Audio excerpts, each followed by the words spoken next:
Ladies and gentlemen, welcome back to Full House Games. You're joining us for the semi-finals of the WMCQ.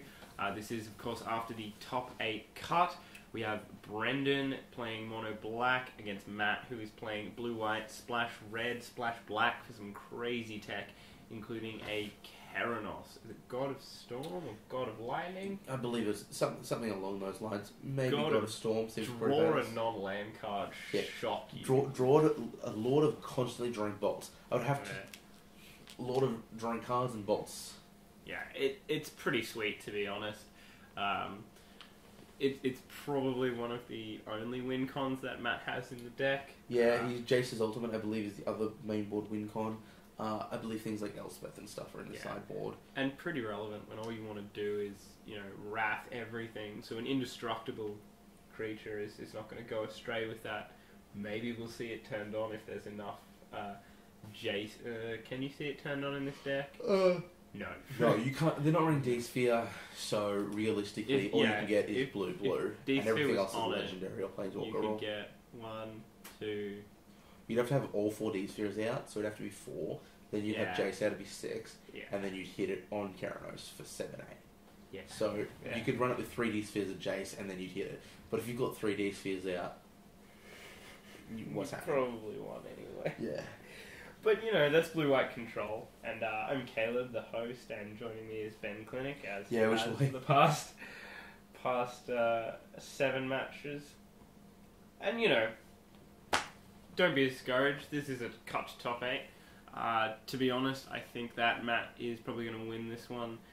Being on the draw is not terrible for his deck, actually. This game is going for time. Like, it is going on.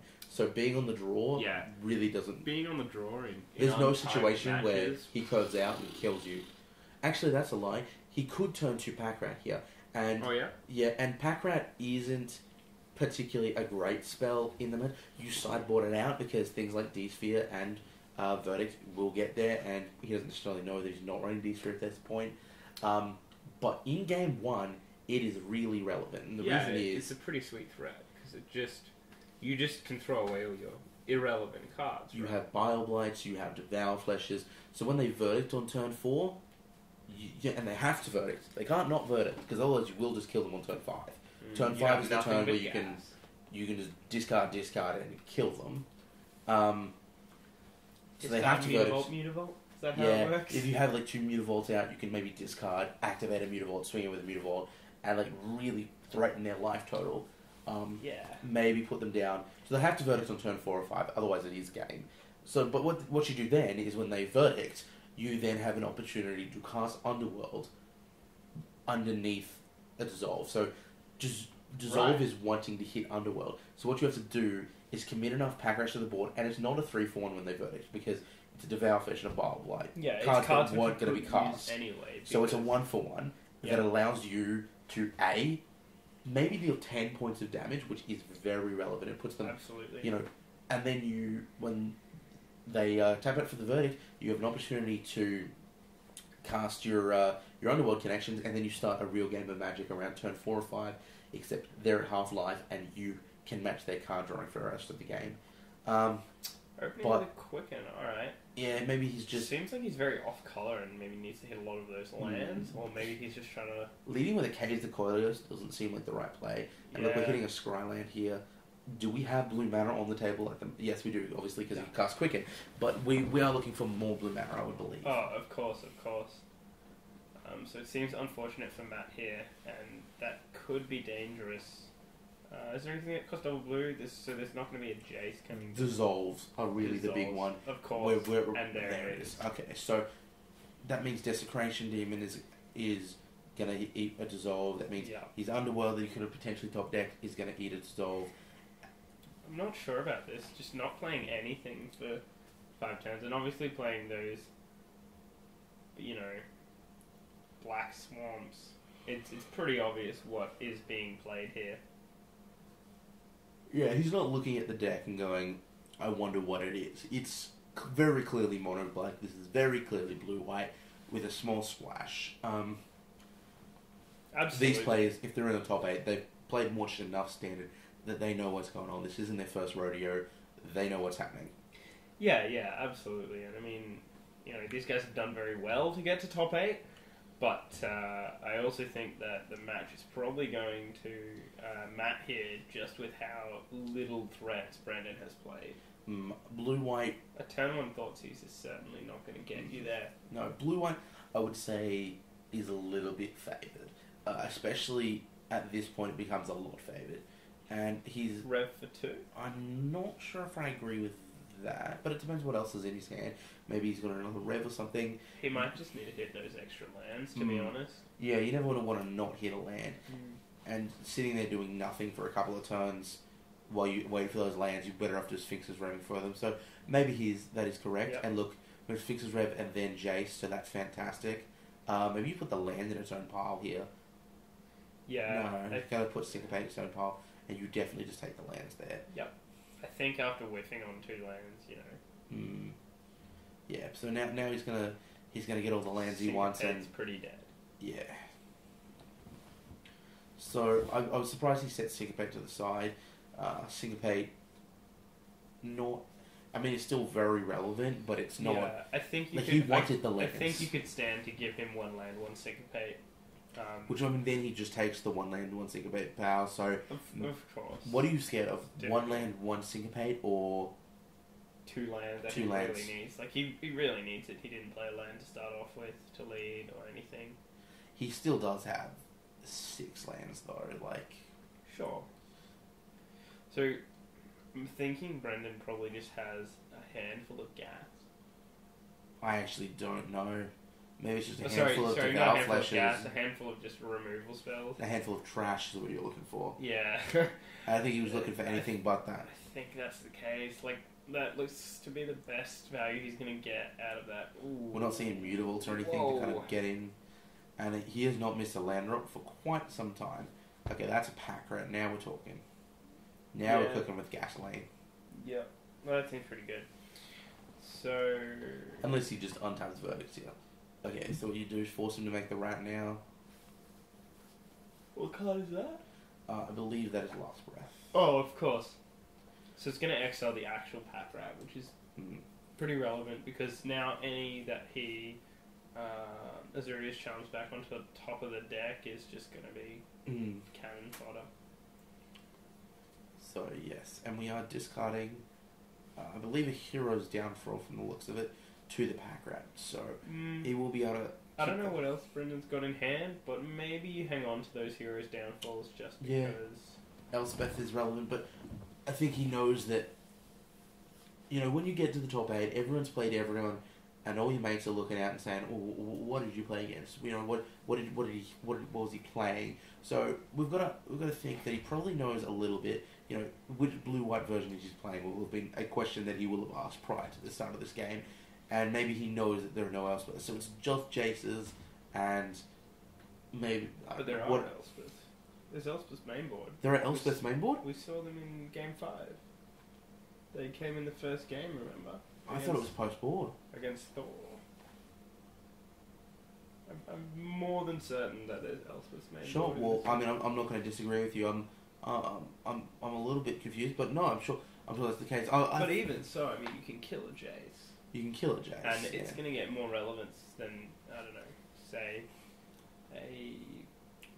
whatever. It depends what's in his hand right now. Like, if it's Underworld and he's just looking for an opportunity to jam it, then that seems good.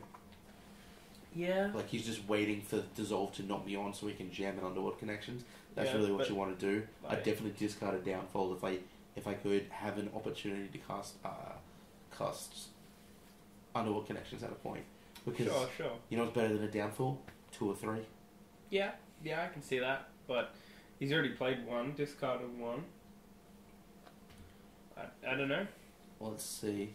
Holding up Dissolve here, so maybe he'll try and run out a threat that isn't Underworld and see what happens.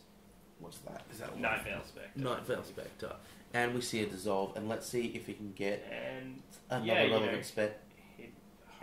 You'd hope. And he passes here, so I think we can almost safely assume that there's no Underworld in play. Because otherwise he would have just jammed it then when he tapped out. Yeah. I think we can safely assume that he has nothing in hand, because that would have been his opportunity to run it out then.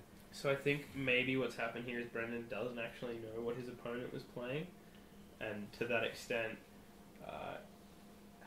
has just sort of missed on his hand. He thought maybe this fleet of removal might cut it, but it turns out it hasn't.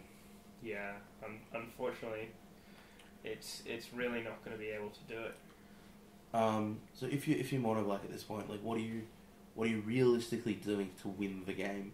You're not. I believe this has gone on for too long.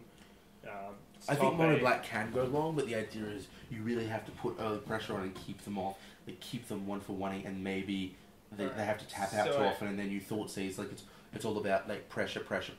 The game still might end on 15, on turn 15, but you've pressured them the whole time. So I think maybe in that case it's pressure until he taps out, and then land a Underworld or a good thought seize to try and hit a Sphinx's Rev. Maybe not an Underworld, maybe a Whip of Erebos. Yeah. And then you just crack that whip to bring everything back again. Yeah, there's definitely a lot of threats that you can have, but I think Gary's going to resolve here. Otherwise, he would have just snapped it off. Although maybe you don't worry about the Gary. I mean, it's going to be hitting for 2. 2 devotion and then 2 life for every time it swings in. So that's not fantastic, especially if Jace ticks up. It's only swinging in for 1. It basically makes that Jace null and void, but if you've got a Wrath in hand or something and you don't want to run out the dissolve, you want to save it for, like, let's say, Underworld, let's say Whip of Erebos, probably. Things that are going to sort of generate card advantage, that's what you really want to hit, because currently you're winning. The Mono Black player is not top decking, is not got anything in hand that is relevant. He is purely top decking. Yeah, I think with 1 card in hand, Brendan, it's probably a top. Maybe that Underworld Connections you were talking about. Yeah, I don't think it is. If he would have jammed it at an earlier opportunity. So I think if you're playing blue white at this point, you just dissolve the spell that's going to kill you, because of course he hasn't got that many left. Yeah, and with nothing like a Rakdos return in hand, you can't really bring this down. And you could actually just chump at the Mutavault here, because the Jace, it's not even a chump, it's just a block. Yeah, exactly. It's a 1/4 and it's a 2/2, so who cares? Okay, so maybe Mono Black lands Liliana? Devout Flash, here we go.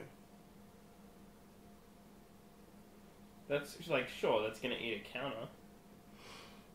Oh, okay, so it's going to eat the other Mutavault. That's cute, I like that. That's a nice play, and that's something we've seen in like Modern and Legacy, where you just leave your fetch land up, and when Liliana ticks down, crack it for a Dryad armor. Yeah, that's the thing. Sometimes people don't realize that the Mutavault doesn't have to be tapped. It doesn't have to be untapped to be a creature. Right? Yeah, it does. It's not tapped to activate. That would make no sense. So it is in fact just play. And look, he tried to then downfall that Mutavault, and that ate a Counterflux. So all Underworld Connections. Here we go. That seems good though. I mean, he just ate through a bunch of his downfalls and all that just to sort of get to an Underworld. That's what you want, man. Just, Underworld is you need that in this matchup. And Planet Cleansing is on the left, so that's going to answer that there. But it's also going to kill that Jace. So I mean, I still think you cast Planet Cleansing to hit. Maybe we just see Banishing Light instead. Yep, if he's... Banishing Light seems pretty Was good. that in that pile? I didn't quite see it. No, but... It's Banishing Light. Okay, that's... Or is it Deicide or something? That must be Deicide. Could be Deicide. Yeah. That seems like maybe a better main deck card just for this matchup. Yeah. What could it have possibly been to answer this? Must be Deicide. Must be. Yeah. Fair enough. But look, we got Gary coming in for 2 again. And we're going to see a Quicken into...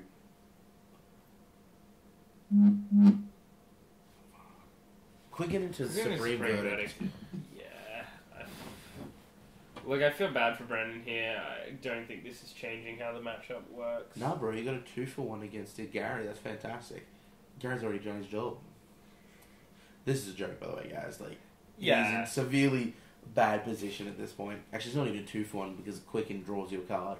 Yeah, exactly. But there we go. There's a threat. That's a DD. What can you do to answer it? Supreme Verdict again. Possibly. It's a big threat. He's clearly ticked that Jace up again, so... Do you swing at Jace here, or do you swing at your opponent? Doesn't bother him. Look... That's a tough decision. Like, absolutely, that is a tough decision. Oof. Elixir of Immortality, you know, maybe changes can't make you feel good at all. I think Brendan just wants to see as much of his opponent's hand as possible. I mean, it is top 8, so you can just play for as long as you want, as long as you are playing. Yeah, you can still get slow play warnings, but there is no clock. So they'll just kind of keep going. Yeah, like, the judges don't want to be here forever, but there's nothing you can really do about it. And quite clearly pointing to the trigger for Desecration Demon, because you can sack those Mutavaults. It is relevant. Like we saw before, there's a Mutavault in the end there. It is tapped, but you can still do it. And he does go for the Jace. I think especially seeing the Elixir, you know, okay, it makes it relevant because he's gonna... We're going to be seeing a lot more game. Like, you can't just randomly Desecration Demon, hit 3 times and hope that's enough. Of course. And that Alexa is a fog. Yeah. You know, that Jace is a fog. And there's Keranos. Wow. Right. And yeah, he didn't make it to the top 8 by just, you know... Hopefully lava axing. By just playing stupidly. He's obviously here for a reason, you know. Keranos is unfortunately going to present that's a clock right in itself. Just being 3 a turn with fogs from that Elixir, fogs from the Sphinx's Rev, fogs from just sacking Mutavaults. Yeah. I mean, and Keranos is just going to draw him extra cards here, hopefully. Yeah. It's either bolting him or it's killing him. Yeah, so... Is that a Sphinx's Rev? I think so. Foil Sphinx's Rev and ult to the face. Yeah. That can't feel good in any way. Yeah, Sphinx's Rev when it's attached to bolt you seems good. Yeah, like... Bolt you, I draw 10 cards? Yeah. Plus I gain 10 It's like life. someone took Lightning Relics and said, Yeah. let's strap Ancestral to it. Let's strap Ancestral for X. Yeah. What a powerhouse. So we're going to have a Gary here for 4. I can't wait till Sphinx's Rev rotates. Oh, really? I'm really happy for Khans of Takar to come out, and this blue-white control deck that just controls the meta to... drop out of favour because Jace goes, I think Planar Cleansing goes, or was that M15? I believe it was M14, so it goes. Yeah, I don't think it's Planar Cleansing is not the powerhouse. Planar Cleansing is sort of what exists in the Supreme Verdict D Sphere, Azorius Charm, Sphinx's Rev package. That thing is just insane. That's 16 cards right there. Ravnica falling out means they lose 16 cards. 16 of their most powerful cards. Like, control decks are obviously always going to be a thing. But of course.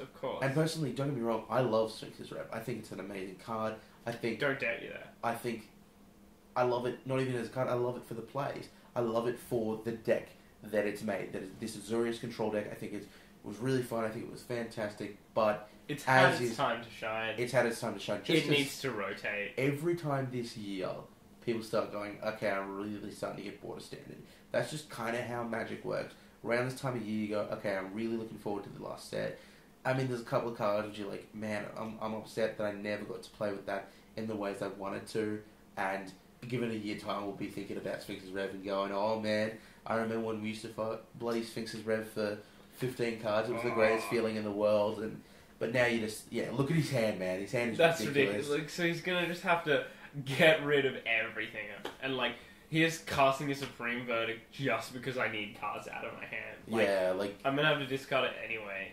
Give me some value, right? And it's this time of year. Look how tiny his library is. It's all just going to get shuffled back in there. And we'll go for round 2. Yeah. I mean, you're going to cast 4 to 5 to 6 Sphinx's Revs. I mean, you're casting more Sphinx's Rev than you're legally allowed to play just because you get to keep shuffling them back in. Yeah, it's pretty gross. Yeah. And when all your land is just on the battlefield, like... So your deck is strictly better every time. Exactly. If I'm just drawing gas or draw into more gas and gain life to keep you alive... Each time you elixir, your deck gets better. that's insane. That you just get more and more inevitability as you go on. And look, Sphinx's Rev really does just need to rotate at this point. Yeah, We've and that's got, the 2 months hardest left thing to play against, where it's just like, yeah, alright, I'm gonna keep hitting this. This is the brick wall that I run into, and that you can just play around every single time. I wouldn't have had it any other way. I'm really glad that this control deck has been in here, and I'm glad it's been relevant for so long, because it's one of those things like Mono Red. As much as I don't want to play Mono Red, I'm glad Mono Red exists. Oh, of course. I don't want to play against the decks that aren't being punished by Mono Red. I don't want to go and someone's playing a combo deck that takes 10 turns to go off because it was messing around. I'm like, wait, why are you still in here? Mono Red should have just pushed you in. Should have just like taken you and given you a paddling because you were taking 10 took turns too long. Yeah, and my Mono Black deck, is taking longer than you, but is interacting. Exactly. Mono Red, I don't want to play it, but I want it to be in the format at all times. And a good control deck is like Mono Red. Exactly. It makes the format fair. We have these high-end, high-costing decks like Control, which just want to take it to the late game and last as long as they can. And then we have these quick, fast aggro burn decks, Mono Red. It's like bookends of the format. It says you have to exist within these constraints. Yep. And I think that's good, because otherwise you just get stupid Be decks. a mid-range, or take forever, or win. Yeah. That's win right away. That's how Standard exists. We've got other formats like Modern and Legacy, where that sort of thing exists. The triangle is less defined. I guess Goblins is sort of like the fast aggro rush in both formats. I would disagree with that. I think Goblins is actually Mono Red in Modern. Oh, in Modern, sorry, yeah, in Modern it is the beatdown deck. Yeah, and then in Legacy it's the control deck. That always gets people off, and they're like, "Wait, Goblins is a control deck?" Yeah, like it. Blue White has to try to play beatdown against them. It's weird. Absolutely. No, it's more of a control mirror in that case. But yeah, Goblins can actually like keep up with their card advantage and stuff. It's nuts. Yeah. Back to the game though. This Keranos. Let's check our library. Let's see how many lands are in my library, so I can see how much value I'm going to get out of this Elixir of Immortality. And Brendan's going to check as well. It just feels really brutal when this sort of thing happens, and there's no like uncounterable exile target artifact. Like maybe when they Sphinx's Rev, if you're playing black-green, you can Abrupt Decay in response. Maybe. Yeah, I'm trying to think of cards that I want to be playing. Just kind of mess with graveyards. Scavenging Ooze would probably be a really good one for the black-green decks against this deck, because it's like, okay, you're going to crack your Elixir. I'm going to look at every spell you're going to want to redraw, and I'm going to take it. So I'm going to take out all your threats. Yeah, and just leave you with land. And that's especially good when you're on Jund and you can't cast anything else, so you're just going to have all your green mana that you just eat through their deck with. Exactly. Also, does Elixir enter the battlefield for a brief period, into the graveyard for a brief period? No, it is actually shuffled straight in, so you can't eat your Elixir unless you kill it. Like, you could Abrupt Decay it in response to the trigger. Yeah. Then it will be in the graveyard, but it will get shuffled back in. With the trigger still on the stack. Exactly. Okay. Which is why you sort of have to Abrupt Decay when they rev for a lot. Let's say they put it on the stack, you could Abrupt Decay. The Abrupt Decay would resolve, put it in the graveyard, the trigger's still on the stack, you receive priority, and you eat it. Yeah. That's a lot of effort to eat an Elixir of Immortality. Yeah. A card that, is basically unplayable. Deathrite Shaman. Yeah, but I mean, you don't really want to play in anything else. Yeah. And it sees play in every other format. I mean, Deathrite Shaman would be great in this matchup, where you just eat through their library. Yeah, they have to verdict awkwardly to kill your Deathrite Shaman, otherwise you just eat. It always has gas, it always just keeps going. Yeah, they're never not going to cast a spell that you can't eat with your Deathrite Shaman. Exactly. Then, man, shout out to anyone who has 4 Deathrite Shamans and is not playing them. Like, I would totally just bring those in the matchup. I think the problem is, it's great in this sort of matchup, but it's not good enough main board, so you're not going to run main board, and you can't bring it in. Yeah, you really can't get the value that you would see in other formats, because like it's Vintage and Vintage, Legacy, and Modern, where it is now banned. Yeah, but I mean, if you're bringing in a sideboard card for a matchup, I think it has to be a far higher impact card than Deathrat Shaman is. Deathrat Shaman is obviously an amazing card, but what impact does it have in this matchup? I don't know. I think it actually would have a rather large impact where you can just eat through their graveyard. They have to verdict to kill one of them, and then you just hold back and play the next one. Okay, counter argument. If you're playing Deathrat, we assume you're playing green, right? Like, you're playing the black version, splash green. Well, no. If you're playing mono black, you're just using it to eat instants and sorceries that are in the graveyard. And that's all... that's all that Matt's playing here.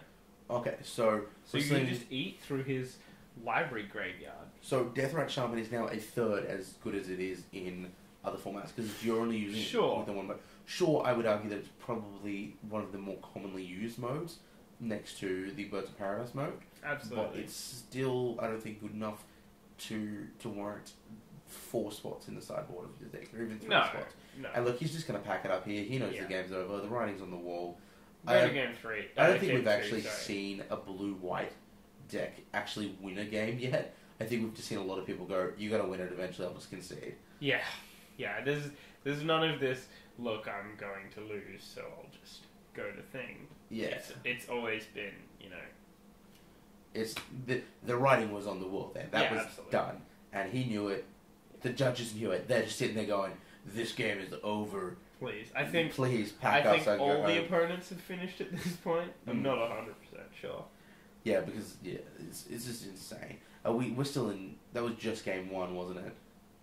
Yeah. So we've still got games 2 and possibly 3 to get through as well. I'm getting a drink. This is. I'm like, I imagine this is super fun if you're in the matchup, but man, we've been watching this for a year now, this specific matchup, and we've been watching this deck on the left here for 2 years. Yeah, absolutely. I am liquoring up this podcast. Would you like some? Sure. There you go, man. So yeah, it's pretty relevant for Mono Black just to start racing and hope he doesn't have Verdict, hope he doesn't have, anything that answers his pack rats. Yeah, I mean, do you side out pack rats or do you keep them in just for threat density? I think if you're in the other, if you're splashing, you definitely can side them out because you have a higher threat density. You have better threats. You have if you're splashing green, you have Mistcutters out of the board. Mistcutters is phenomenal. Yep, absolutely. You have your Obstinats main board, and Obstinats just amazing. Here's a question for you. Sure, go. You're playing Mono Black. Yes. In this matchup. Yes. Do you sideboard in? Waste not. Your opponent's gonna just like the natural discard. All of the cards in his hand. Shrinks us for 14. Shrinks us for 14. I discard all these cards, which I can't use, so you get to just riffle through your library and draw everything. That's hilarious that their natural discard through getting so many cards. I think not. It's pretty much a joke, right? Yeah. But they're mostly going to discard land, so you'll have a ton of black mana and just free heroes downfall there, whatever. Yeah. But, I don't know. I think at the point where they're discarding the hand. Yeah, exactly. It makes it more difficult to blue-white. Like, blue-white goes, what do I exactly want in my hand? Now you just mess with their head a little bit more. What do I exactly want in my hand, and what do I not want him to have? And if they've sideboarded in, Archangel of Thune, boop, it's gone. And you've got a 2/2 beast. And there's also stuff like... when you look at the cards, and it's like, okay, sweet. Well, I've got 2 this is totally why I haven't made it into the topic. Yeah, because we're talking about a waste not in the sideboard. But there's awkward things like, if you're playing the black splash and it's more of an Esper deck, you might... this is obviously just a splash and not like an Esper deck, but let's say splashing red and black for that. Let's say hypothetically he was playing full on Esper because he's playing waste not on the board. So let's just live in Magical Christmas Land. At that point, he maybe looks at his hand and goes, "Sweet, 2 heroes downfall and a Verdict. Okay, I'll just discard the Verdict because downfall. because I've got downfall, and Sure. if I'm going to verdict, I'm probably just going to 1-for-1. I may as well just hold on to the 2 downfalls. Sure. Because it hits more things, and good. I can time them separately. But if you discard a sorcery, what does that actually give your opponent? Any non-land or non-creature non-creature card is draw a card. So either way, it would be draw a card.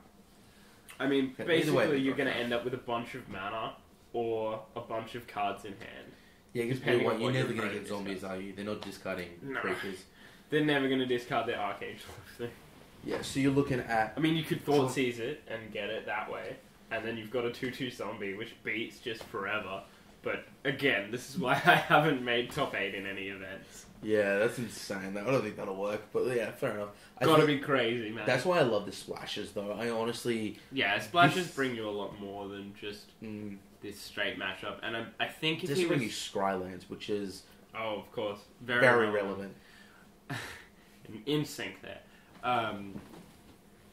I think if he was actually to face off against any of the other top 8 competitors, I believe there was Boros Burn, Rabble Red, 2 John Pyromancer lists, 2 John Planeswalker lists, or at least 2 John lists, one being Justin Robb on Planeswalkers. I think your matchup gets... He might have had a better chance. I'm not 100% sure. Yeah, I mean, your matchup against Red-White Burn is just even worse than the splashes. Like, the splashes are there primarily... Well, not primarily, but a big part of the splash is the fact that Red-White Burn is a thing, and the splashes give you access to life gain. Green in the form of Scavenging Ooze and Course of Crucifix, so you just get lots of little incidental life gain that adds up to 8 or 9 over the course of the period in which Red-White Burn could have killed you. And then there's white for your Blood Barons and your Obs that adds to gain you that life advantage, which is pushing it. I think your matchup is better against Black-White than Black-Green if you're playing Burn. Yeah, but Mono-Black is your best matchup if you're playing... If you're playing Mono-Black? If you're playing Red-White Burn and you want to see a variant, you want to see the Mono-Black version. Sure. I think... I think that Mono Black as a deck is probably better in Theros. Like, just when Theros was released, I think there's been too many cards now for it to sort of have stuck it out. In the same way that Mono Blue has sort of died down. Like, Devotions, you know, the gods are all dead thanks to Xenagos, or Xenagos is dead now and Elspeth is dead now thanks to Heliod killing her and whatnot. But I mean, there's just so many amazing cards that you could be playing with the splashes. Like Abrupt Decay, as soon as Mono Black was a thing, I was like, oh, can I make Abrupt Decay work without the Scrylands? Turns out I couldn't, but I was definitely waiting for the Scrylands to come out. As soon as Border Gods came out, I switched into Black Red because Rakdos Return was a freaking amazing card. Rakdos Return is absolutely one of the best cards for this matchup. If they don't have a counterspell, you can just... I actually think the Black-Red version is the best positioned Mono-Black deck against control decks. Right, because Slaughter Game's out of board, Rakdos Return in board, and you run a bunch of threats. You run 3 Rakdos Returns between your board and your main. Yeah, exactly. And all 3 of those are fantastic. Yeah, you've never gone, oh man, I've got my Rakdos Return in hand and I drew another one. You're like, absolutely. Sweet, I'm going to deal them for 6, discard 6. Then they're maybe going to have like maybe like the last card they hand, and I'll Rakdos Return them for 7, and I've just dealt 13 damage, made them discard their entire hand, and I'm winning this game. Yeah, exactly. And Sphinx's Revelation, very relevantly, costs you 1 extra mana than Rakdos Return.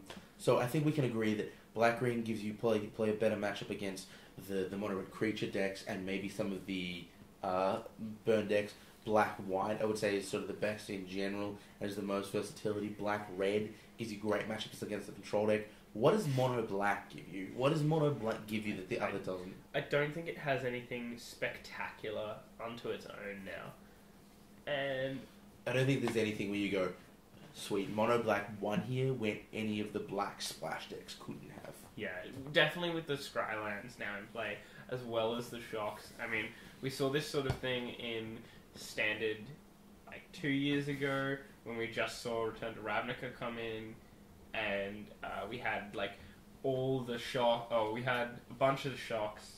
Sorry, when Return to Ravnica was nearing when Innistrad was nearing its end, we had all of the shocks and all of the lands that came into play untapped. Yeah, the buddy lands, and we're seeing 22 non-basic lands in a mana base. Yeah, and I mean, that's what we're seeing now, towards the end of this format, where we've got all 23 non-basic lands in, Jund Planeswalkers and whatnot, just because you can. And, I mean, it's not to the same extreme, and I think the reason... I mean, Jund Planeswalkers... Pretty high. I mean, Azurius Control is running about 26 land, and I think 3 of those are basics. Sure, but I mean, we're still looking, even at mono black and black splashing white, still running something like double-digit basics, whereas at the end of... of course. At the end of... Innistrad, everything was running. There was no basic. Yeah, just because you could. And I mean, that's a testament to how strong Devotion is as a mechanic. I actually think it's got nothing to do with Devotion. I think it's got to do with the little card we're seeing right now. I think it's got to do with Mutavault. Mutavault is what made Devotion powerful, because you had such a strong incentive to go monocolored, because you could play Mutavaults. I think if Mutavault wasn't printed, Devotion wouldn't have been as busted. Mutavault was what allowed Devotion to be busted, because it was it's like, sweet, you get these all these words that say, if I'm playing monocolored decks, I get these sweet abilities. My Thumster comes on, fantastic. My Gary deals you a bunch, fantastic. How do I win those games where that doesn't happen? Well, you're running a monocolored mana base, so you can play little cards like Mutavault. Here's an almost indestructible creature that your opponent can rarely ever deal with. It's just, and it can just sit there and sit there and sit there, and only become a creature when it's relevant. Of course. And that's an Urborg in play, which is kind of interesting for Matt, who I believe is running some Caves of Kolios and whatnot, and it just means that he doesn't have to pay life to tap for black. Because he will be. I would imagine he'd be bringing these slaughter games right now, like we were mentioning earlier about threat density. Yeah, Mono Black doesn't have the highest threat density. If you can hit his DDs, or you can hit the Underworlds off slaughter games. You want to name DD with... I want to name Underworld Connections. You want to name Underworld Connection with slaughter games. What are you naming? I can see that. Whoa. Alright, Liliana. That's a threat and a half. That's 5 mana Liliana, I believe? Or Liliana. +1 target player discards card. Sweet. Ultimate, return all creatures from all graveyards into play under your control. Not a bad card at all. Sweet card. I mean, it costs 7 mana for ultimate alone. So, Rise of the Dark Realms, I believe it's called. I believe it's 9 mana, so it's actually 9 mana? Yeah. Gross. As soon as it gets past 5, I'm with you, right? I'm just not caring. It's oh, it's expensive. Whether it's 7 or it's 9, I'm never going to cast it, so who cares? Yeah, what that's it actually costs. You're better off just running, Underworld Cerberus. If I'm ever casting that spell, it's because I have Omniscience in play, in which case I don't care what it's going to be mana cost. In which case you're probably playing Omniscience in Legacy. Yeah, in Show and Tell. In which case you're actually just going to go, enter the infinite, draw my deck. You know? Yeah, exactly. And I don't think creatures are the most relevant card at that point. No, of course not. Let me return all the creatures from play, just so you can Thoughtseize yourself, discard your Lab Maniac. Value Town. And then return it to play. You use Inquisition of Kozilek, because then you don't lose 2 life. Right, of course. Yeah. I'm terrible. See, this is why, because I'm thinking of Thoughtseizing myself to put my Lab Maniac in my graveyard instead of Inquisition, because that's clearly the strictly better play. Yeah, don't lose 2 life. Don't lose 2 life. That's how we win Magic games. Exactly. Sphinx's Rev for a bunch, and that's going to offset that Liliana for a while, I guess.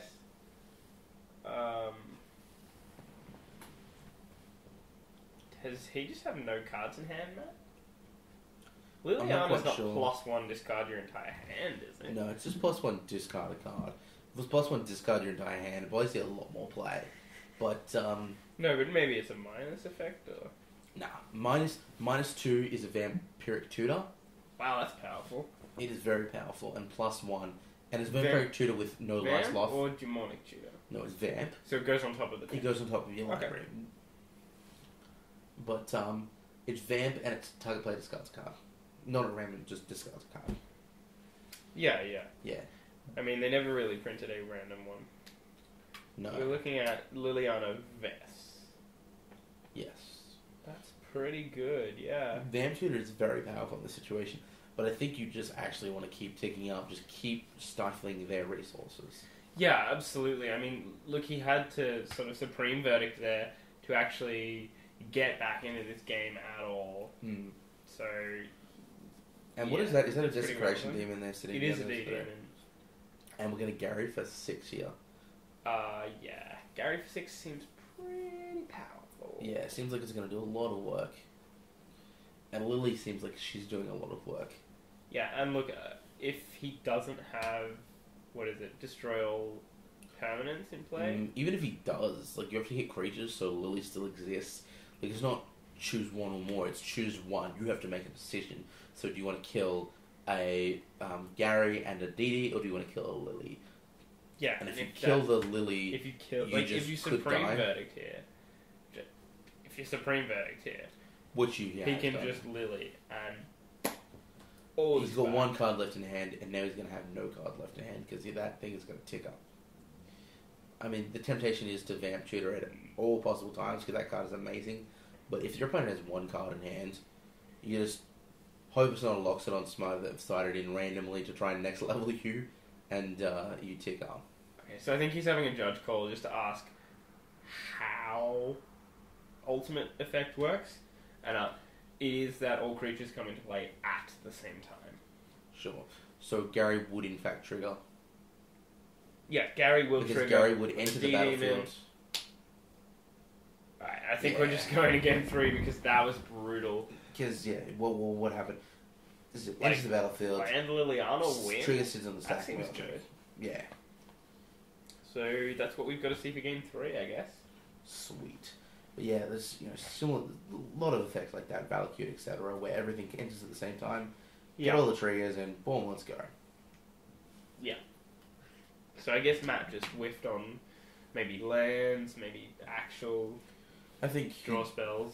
Yeah, I don't think we can tie everything up to whiffing or not. I think it's just magic, and we look on the right hand side, and he did play to his house. He did play correctly, I believe. So yeah, and like he played that Liliana when Matt was tapped out, so there wasn't anything he could appropriately do about it, and we just saw it. Also, not snapping it off and going for the vamp, because the vamp is very tempting. Or go and get any card in your deck. That's very, very tempting. So just ticking up is the right play, and he stuck to it. Yeah. I mean, yes, absolutely, it is the right play. But I don't think vamp is that relevant in... You're right, it's not, and that's why it was good to tick up. But you got to admit, it is a tempting effect. It's sure, no doubt. It's a tempting effect. And I mean, if it was on Liliana of the Veil, I think it is, the one from Innistrad. Yeah, good Lily. You just draw your creatures, discard them, because both players discard, because it's fair like that, right? Yeah. Both players discard. It's not just going to fuel my goy for whatever you discard. I'm not top decking my Bitter Blossom. Why have you got a Bitter Blossom? Tribal and Enchantment. Let's go. Goy. It's an 8/9. Suck it. Yeah. I did have a full Goyf the other day, I'm not going to lie, that felt good. That's tasty. But it was, my Lily ticked up, and I didn't discard my own card, I made them discard, and I was playing against Clampos, what's the tribal sorcery in Eldrazi? All is Dust. Oh. So I managed to have a full Goyf, and it's actually what was made it lethal. I'm not going to lie, that felt good. Like swinging with a full Goyf. I've only had a full Goyf once. Was it against Goblins? No, it was against... Cloudpost, like you said, because of that was the one time that you had it. Yeah, fair enough. I'm not a huge fan of All This Dust. I'd probably use O-Stone instead because it gets more stuff. But I guess all This Dust is a sacrifice effect. It also makes my Goyf bigger, so that's always good. I like to see it when my opponents do things like that. Make my Goyfs bigger. I'm always happy for that. Oh, absolutely. I mean, I'm always happy when I get more value out of the stuff that I'm playing. But, back to the match. We're seeing a turn 1 scry. Oh. And we're in the driver's seat again, ladies and gentlemen. Turn 1 action, let's go. No blue mana, and I think I'm going to need one to stifle the yawn that I feel coming on from this matchup. Look, it's just going to take He shocked himself. Time. Wow, let's go. Ladies and gentlemen, he's in the driver's seat now. He is reckless. Yeah, well... Land. Is he going to say go? Is he going to say go? Or is he going to play a threat? Aside from Ben's taunting, actually on the match, that represents Syncope. That represents. Turn 2 pack. Actually, this is a real spell. Turn 2 pack rat. Ooh. And he can't do anything about it. Oh my. Taking another shock, down to 14. What is happening? Did his turn 2 shock himself, then not counter a pack rat? Because obviously it's then shock yourself again. It's obviously representing like a Syncope for 1, right? Like what else could he possibly Azurius Charm. Okay, yeah, he's Azurius Charm, but did he need Azurius Charm that time and was life worth it? I don't know. Yeah, I really don't. This seems like he's taken 4 damage, now 5 damage for nothing. Yeah, he just draws a card, so he hasn't done anything off it. So he's taking 4 damage for quite literally nothing. We're going to see, and although pack 5 damage. 5 damage, wow. Okay. I actually do... Sure. I mean 4 from the shocks. Yeah. I actually do like keeping in pack rat here. In the splashes, you have that high threat density, but in Serpent Mono Black, you don't have enough things to really keep the pressure on your opponents. We also know that he's not playing the D-Sphere version, which means his outs are just Verdict. Yep. Planar Cleansing is too slow. You will not be able to cast the Planar Cleansing and win to it against the turn 2 back right. It won't happen. Yes. So I like keeping it in, specifically because it's Mono Black versus the Planar Cleansing version of Blue-White.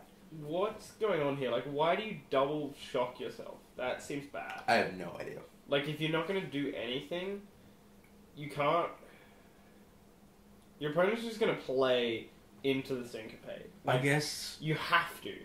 Yeah. You couldn't, unless you are doing that Azurius Charm.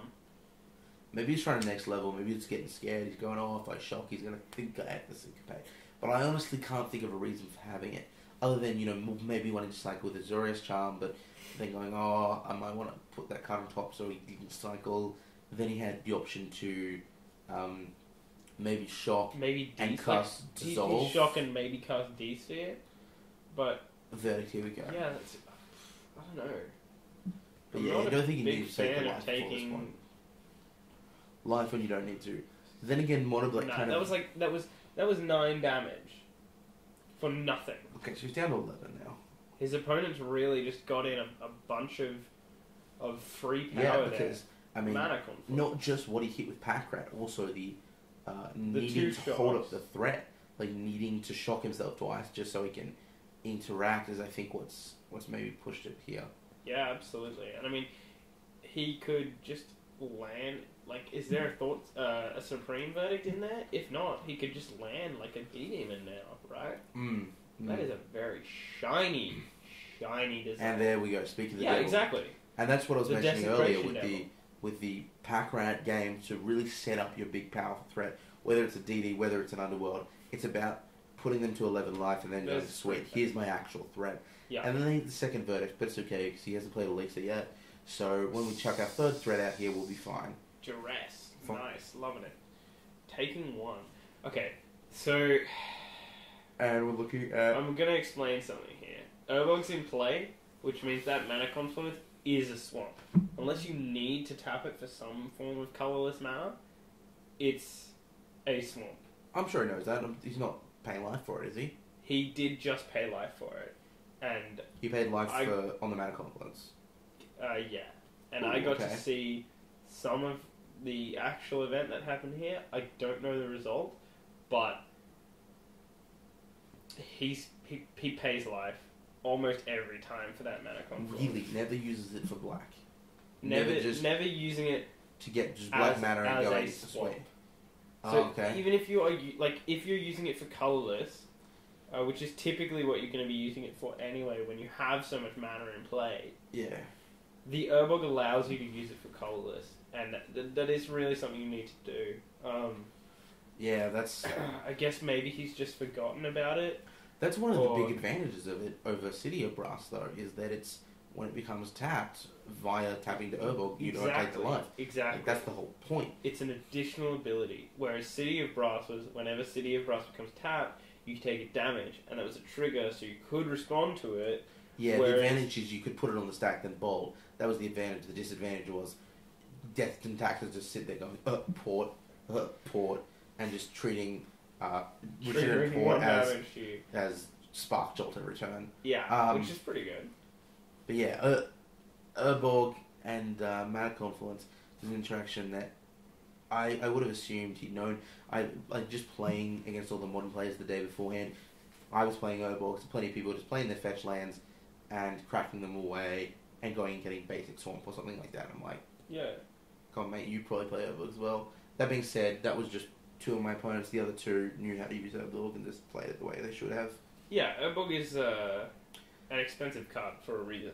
Yeah, and I suppose actually, you know what? It's actually only been in standard for a month. So if you're a standard player, you maybe never even heard of Urborg, and maybe it's reasonable that you don't think the effect is symmetrical. That's fair. That's absolutely fair. Okay. And look, we're seeing a Deicide, and he's gonna pay 1 life again. And I mean, this is great for Brendan, where he's just that like, a Deicide? Sure. Because he hasn't looked at his hand and he hasn't picked up his library. Yeah, just resolving it now. I believe he's paying the 1 life first, and going for the God Trigger. Paying the 1 life. Going for the God Trigger now. Yeah. Looking for. We've got a Gary and a Night Veil Spectre in hand. Great cards. Especially if you chain them. Strong. Yeah, and with another Night Veil Spectre in play, that's pretty decent. We're getting some card draw here too. There's some interesting ideas where you play Mana Confluence in mono black, like straight up and down mono black, just so your Night Veil Spectres are better. So you can cast whatever your Night Veil Spectre acts. Yeah, that doesn't seem terrible. Especially when you've got the Urborg, and if you know the interaction, you can just do it anyway. Yeah. So the problem is most people do run like singleton Urborg, like it's a really big ask to run 2. Yeah, you don't have to run 2. Because it is legendary, you know. But just, like, if you have those Mana Confluences, you get the chance to then do it. Like, it could hurt you at the start of the game, but obviously you mulligan and play around that anyway. Of course. So, I could see it, yeah, absolutely. Yeah, but that being said, I don't think the splashes are the ones that maybe could use it the most, because it can use it to fix their mana, but they don't actually play... but then they don't play Night Veil Spectre. They play because there's no Lifebane and Zombie instead. So yeah, there is no blue-black control deck, is there? Blue-black or control? Black splash blue. No, there is not. No. Right. What I'm saying though is you could. I'm sorry, I didn't mean that. I meant the new City Brass. What's it called? Mana Confluence. Mana Confluence. I'm saying the splashes are the ones they could play advantage most from the Mana Confluence, because not only could they cast their opponent's spells, but they could also cast their own spells and just in terms of fixing. But they are playing that Night. They are playing Night Veil. They're playing Lifebane. Night Veil. Night Veil is what belongs to the mono black deck exclusively. That's how you sort of and the mono blue deck as well. And the mono blue deck, of course. Yeah. But I mean, mono blue can typically play their opponent's spells anyway. I mean, sometimes you have to hope that you hit the land, and that could be good if you hit your opponent's scry land. But no, of course. I mean, everything's relevant. Okay. So do you just play another Night Veil Spectre here and maybe run it into a... Alright, Pack Rat. Okay. No. At this point, there's 2 scenarios. Either he finds the verdict and follows it up with like an Elspeth, and he wins the game from there, or he doesn't have an answer, and this Night Veil Spectre goes online, kills him in a couple of turns after drawing a bunch of cards and dealing a bunch of damage. Yeah. Especially since he's taken so much life from that Mana Confluence. And he's sort of sealed away that other one under the top, and putting the second one on top really forces him to have... It forces Matt here to have that Supreme Verdict to play. Otherwise, I think this is just game pretty much. Yeah, he's got to beat down hard. And I mean, he does have outs, but he's got to have them, right? And of course. Here we go. Alright, so there's one of them, Supreme Verdict. Unfortunately, still paying life for that Mana Confluence. He did, or maybe it was 1, 2, 3. We've got 7 mana one, I believe, that you can cast instant speed. Yeah, but it's like Faded something. Faded Retribution. I think Faded Retribution is the black one. Okay, there's a whole cycle of them. The black and white are obviously the best. The black one's not. It costs way too much mana, and it really only brings back one creature. Oh, it's minus a EDH. It's really good in EDH. Fair enough. The other ones don't even play in anything, whereas Faded Retribution's great in EDH. Faded Conflagration's actually interesting, because I believe it's like one of the first burn spells that can't target a player and can actually target a Planeswalker. Yeah, fair control. I believe that's something else, though. I think the red one is the... That is Conflagration. Oh, that is Conflagration. Yeah. And that they've got the scratch to it. Yeah, well, I think it's the first printing of that wording ever. So it's not, from a rules perspective, it is quite interesting. Well, I mean, yes, it is. But, I mean, there is always Hero's Downfall, which is destroy target creature or Planeswalker. And Sure. Dread Boris. But, I mean, burn has always been different. It's always been, yes, burn you, upon resolution, you redirect. Exactly. You don't actually burn the Planeswalker directly. So this kind of wording is quite interesting in the way they've decided to force you to template the cards. Yeah, which could be interesting. We could see a different design choice from WotC there, which results in still Sphinx's revving and not having that mono confluence.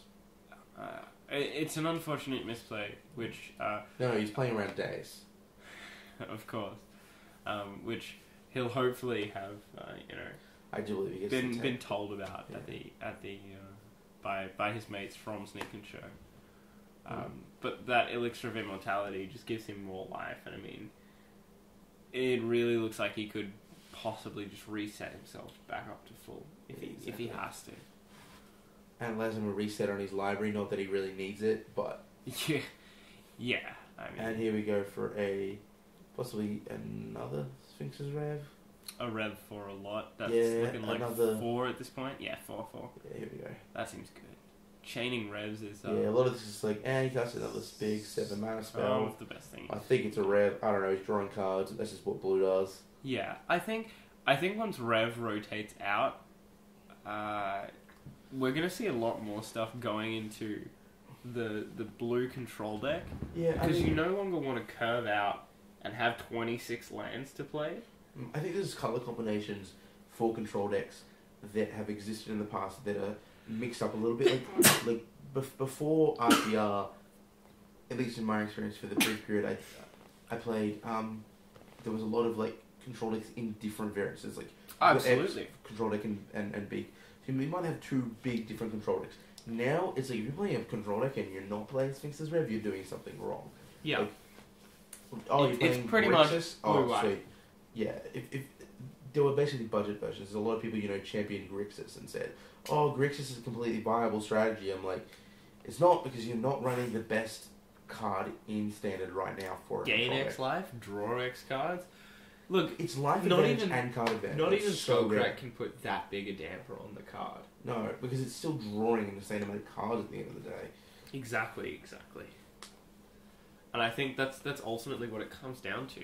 Blue-white just has a ton of cards in hand.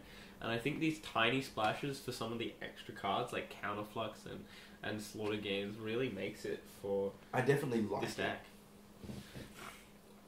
I think straight blue-white is also quite good. I think it doesn't matter which you're taking to a tournament, if you know what you're doing, you're going to do well. But I don't mind the splashes as well. Of course. You just adjust your matchups, right? You make some matchups better, you make other matchups worse. Whereas I think with mono black, you actually just make all your matchups worse. But yeah, I mean, there's probably something obvious that we're missing. It's an unfortunate eventuality. Well, I mean, that Liliana is really good, but I believe that was out in M14 as well. So no, it was M15. M14 used 4 mana Lily, which was the Swamp one, which was terrible. No, I can see why they'd be playing that, but I don't know. I don't really like its matchup for what it is. I mean, it's really a deck that had its prime sort of in the Born of the Gods. Now the splashes are still very much alive. We're not saying that, but we're saying mono black itself lives in Born of the Gods and Theros. Yeah, exactly. Once we got all 10 of the Scrylands, that's when it just really started. Everyone had their options. Yeah. And I mean, black-white sort of had access to all of its cards quite early on, but it didn't have access to Banishing Light. And that's a big deal. Like, you'd be surprised how one card can make or break a strategy just by putting it up to the right amount of playables that you'd actually want to see in your deck. Absolutely. And I think I really don't like the choice that WotC made by printing the blue-white Scryland so early in the set. I feel like green-black could have got one earlier than blue-white. I think if you go with green-black, the rotation before blue-white, then you just see more Jund, and I think going with blue-white over going black-green is a wise choice, because you gotta remember, like, we saw Six's Rev last thing, but it wasn't as dominant as it is now. Like, right now, there's, like, 7 Tier 1 decks. A couple of months ago, there was maybe 4 Tier 1 decks. Last year, there was, like, 12 to 15 Tier 1 decks. And then there was a period where it was just Jund reanimated, and there was another period where it was just Jund. So I think they wanted to maybe give blue-white its opportunity to shine in the sun for a little bit more, because Jund had plenty of opportunity to shine, so bringing in black-green wasn't what they wanted. I can see why you say that, but it still feels like such just a blowout when your opponent resolves their first Sphinx's Rev. If you don't already have lethal on board, it's so hard to come back from that sort of deal. It's insane, I'm not gonna lie. It's just properly good card. Yeah, and it just sort of feels bad to have the grind go against you. Be so far ahead and then watch as your opponent just sort of snatches it out of your grasp like candy from a baby. Yeah, see, it doesn't really... I don't know, I'm not a huge control player myself. Oh, you're not? Okay, see, I'm a big control player, big, Thoughtseize Wasteland, so someone drawing a bunch of cards are like, okay, sweet. By comparison to other things, that's not the worst thing I've ever seen. Oh, absolutely. I mean, Thoughtseize is a great card, and I love controlling in that way. But I dislike, say, the counter, draw a bunch of cards, gain a bunch of life. I just have way more resources than you. I like it, but I like the version where you run 3 mainboard Elspeths, and you can actually get the job done. There's a win con early on, rather than just like, alright, let's see how long I can durdle. I like the 3 Elspeth, 2 J sort of ones where it's like, sweet, I'm going to kill you. This is going to happen. It's not going to be me casting Elixir 4 times till I can finally get a Jace ultimate off. And steal your whatever. There's stuff to get the job done. Steal your young pyramids for quicken divination. That's insane. That was pretty fun to watch, at least. But yeah, I understand where you're coming from, and but I think a lot of players will be happy when Rev rotates out. Of course, but and look, we have an Elspeth here, and that's probably what's going to get in there. Yeah, like it's really going to seal the deal here. I assume he's got Dissolve in hand. He's just drawn a bunch of cards. You're not going to run an Elspeth out unless you have the capacity to protect it. So we're going to be looking at an uncontested Elspeth here, I'd imagine. So it's going to tick up a couple times, beat in, and it's going to win the game. Yeah. Like, that's just how this match goes. It's like, well, I've got an Elspeth. Do you have the answer? No? Okay, sweet. Yeah, it kills you. There's a swamp, and unfortunately it does look like that Elspeth is just going to run away with the game at this point.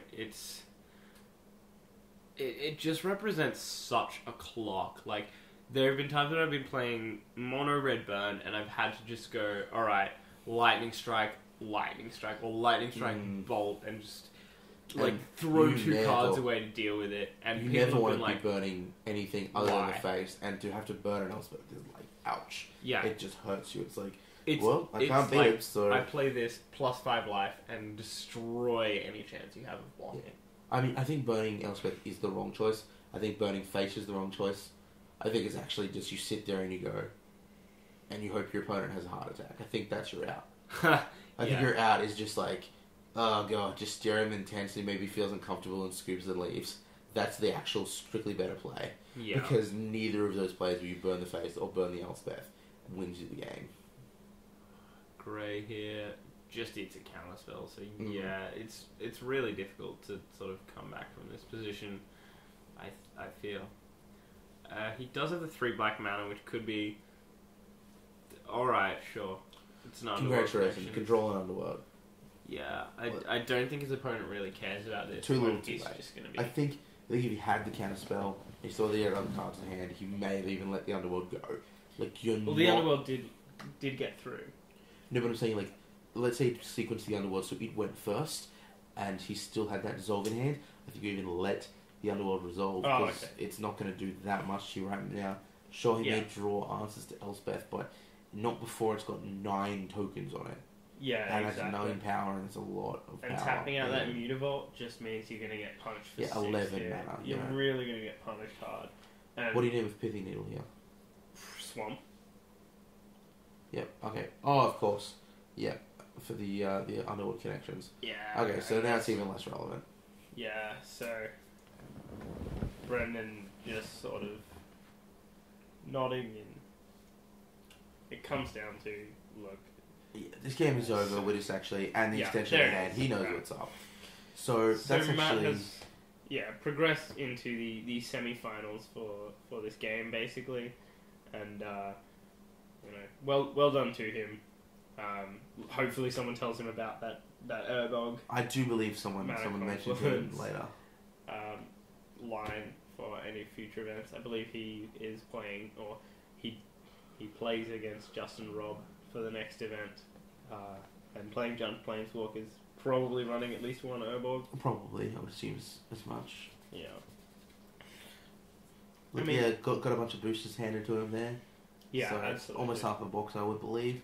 So, still not a bad day's effort. You get a playmat, you get a bunch of boosters. And I checked my Planeswalker points. I didn't do all that well. And this weekend, I made a bunch. I made like 200 Planeswalker points. Would have been up at like ×3 for the event, I think. No, ×5. Wow.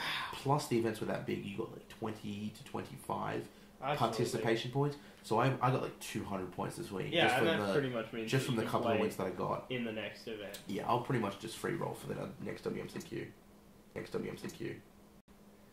So congratulations to Matt, who just took out Brendan in the semi-finals there. The quarterfinals there. Quarterfinals, yeah. Unfortunately, we don't have footage for either the semi-finals or the finals due to the players in the semis not wanting to be on camera, which is totally up to them, and we respect their decision for that. And there was a prize split for the finals where Justin Robb took first prize, in essence, giving his opponent the boosters. I mean, if you come to the event and you don't intend on going to the WMCQ, you might as well walk out of there with a box and a half of packs. Why not? Absolutely. Get some seal practice in for that GP coming up. Yeah, so he will be representing Australia at the World Magic Cup, and more power to him for that. That being said, thank you for sticking with us and watching the WMCQs through that last event. We do understand that it was quite long and tiresome. I'm tired. If you have stuck with us until this point, please stay tuned. We are recording the WMCQ standard matchups before the modern PTQ matchups, so they will be uploaded soon. And we hope you stay tuned to Full House Games for Magic and more.